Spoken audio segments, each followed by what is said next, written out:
Dynamics Test 1. Question number 2. A 20 kilogram mass and a 15 kilogram mass are on both sides of a pulley, and they're held by an extremely long, massless rope. And the center of the pulley is held in place by a metal wire connected to the ceiling as shown at right. So the pulley is massless and frictionless, so we can ignore it, and the system is released from rest. And neither mass strikes the floor or the pulley after they are released. So they're both in the air at all times. What is the magnitude of the acceleration of the 20 kilogram mass? Well, although it says of the 20 kilogram mass, it should jump out to you that the acceleration for the 20 kilogram mass is the same as that of the 15 kilogram mass.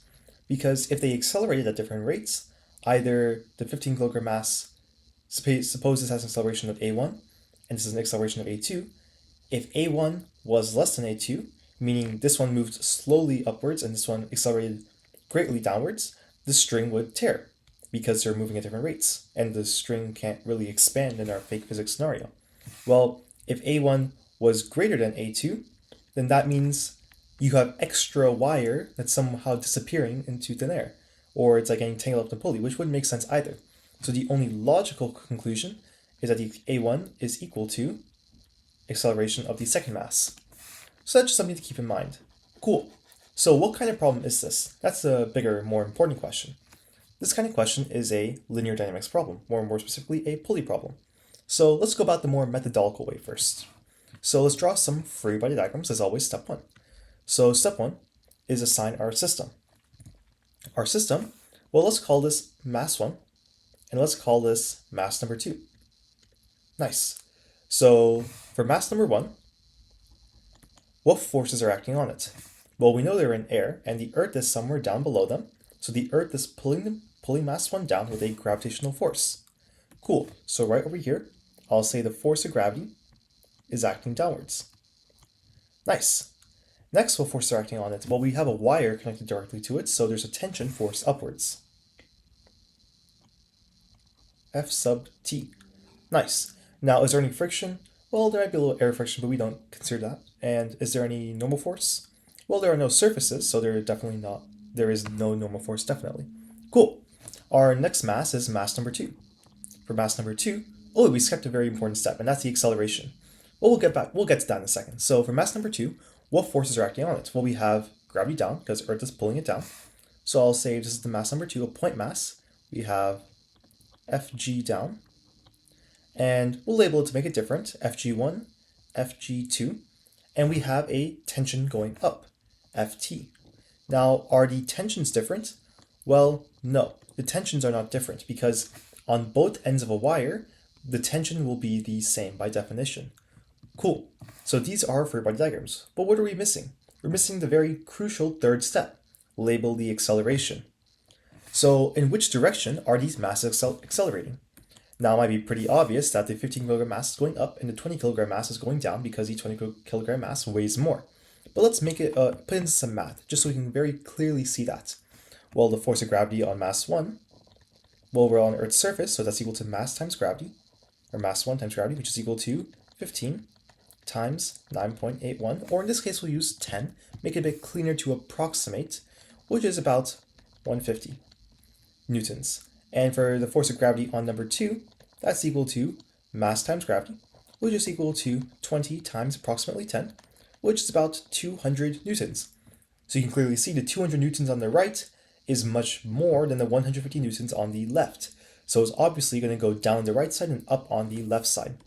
Cool, so let's label that on our diagram, on our diagrams. So on the mass number 1, it's accelerating upwards, and for mass number 2, it's accelerating downwards, with both of these accelerations being the same. Now we're going to write our major formulas somewhere where we can see, but somewhere to keep our work clean, so somewhere a bit far away. So we have a nice open area here. I'll just write it nice and big. Our two major formulas are the sum of the forces is equal to your net force, and your net force, in this case, it's a linear dynamics problem, so it's equal to mass times acceleration in the linear direction. Cool. Now let's apply that. For mass number 1, sigma F is equal to F net. So the sum of the forces, winner minus loser. The winner is tension because acceleration is up, the same direction as tension, so force of tension minus the loser, force of gravity 1, is equal to your net force. Now let's plug in what we know. The force of tension we don't know, so we'll leave it at this, force of tension, minus the force of gravity 1. Well, we're on Earth's surface, so the force of gravity is mass times the gravitational field strength, mg, so minus m1g, is equal to your net force. So your inertia times your acceleration. So the inertia of this system is mass 1. So mass 1, a. And we're solving for acceleration. So in this case, I'll leave it at that for now. Now let's go to the second mass. For the second mass, the winner is Fg2, the force of gravity on mass number 2. Loser is the tension, Ft. And your net force is net force. Cool. Let's plug in what we know. Well, the force of gravity on mass 2, it's just mass 2 times the gravitational field strength. Tension we don't know. And net force, this is mass times acceleration, inertia times acceleration. So in this case, mass 2 times acceleration. Now, what are we solving for? We're solving for acceleration. In order to do that, we need to remove the stuff we don't know. Well, what do we know? Well, we know mass 1, and we know mass 2, and we know gravity and gravity. So what we don't know is tension, and what we're solving for is acceleration. So what I'm going to do is I'm going to somehow eliminate tension. And there's two ways you can do about that. You can do it by solving for tension, saying Ft is equal to something, and Ft is equal to something, and you can substitute, effectively removing it. Or, if you notice a perhaps faster way to do it, in this case, is to add these two equations together, the left and right sides respectively, because you have positive tension here and negative tension over there, which will cancel to form 0. So I think it's a bit faster, so we'll do that. So if we add the left side to this left side, well, we get tension minus tension, which is 0, and we get m2g minus m1g. So I'll say mass 2g minus mass 1g is equal to, and we add these two sides together, mass 2 acceleration plus mass 1 acceleration. Cool. Now we have our major formula, and we know everything except acceleration. So what is our next step? Our next step is to solve for acceleration. Now, in this case, what we could do is we could make it a bit easier to understand by factoring some stuff out. So what I'll factor first is I'll factor out gravity from the left side and factor out acceleration from the right side. So over here, I'll say that gravity times mass 2 minus mass 1 is equal to acceleration times mass 2 plus mass 1. Nice. Next, I will solve for acceleration by saying acceleration is equal to gravity times mass 2 minus mass 1 over mass 2 plus mass 1 by dividing by mass 2 plus mass 1. And finally, I'll say acceleration is equal to, well, our inputs in this case are gravity, 9.81, want to be pretty exact over here. Mass 2 is 20 kilograms. Mass 1 is 15 kilograms, so minus 15, over 20 plus 15, because that's what mass 2 and mass 1 are respectively. Cool. And finally, acceleration is equal to, you can take out your calculator, plug in 9.81 times 20 minus 15 divided by 20 plus 15. Nice, and your answer will be 1.401. Cool, so we got an answer, and we now need to format it as our answering procedure dictates. So first comes value. Value is 3 sig figs, in this case, 1.40, because 3 sig figs. And we round down because 1 is less than 5. Cool, no scientific notation is required because it's less than 100 and greater than 0.1. Next comes units. Acceleration is in meters per second squared, so I'll append that by saying meters per second squared. Cool, and finally is the direction. Well, magnitude means we do not care about the direction, and therefore we'll leave it blank. And this would be our answer. Now, that's good and all, but are we done? And the answer is no, because there's a more, a more creative way to approach the problem.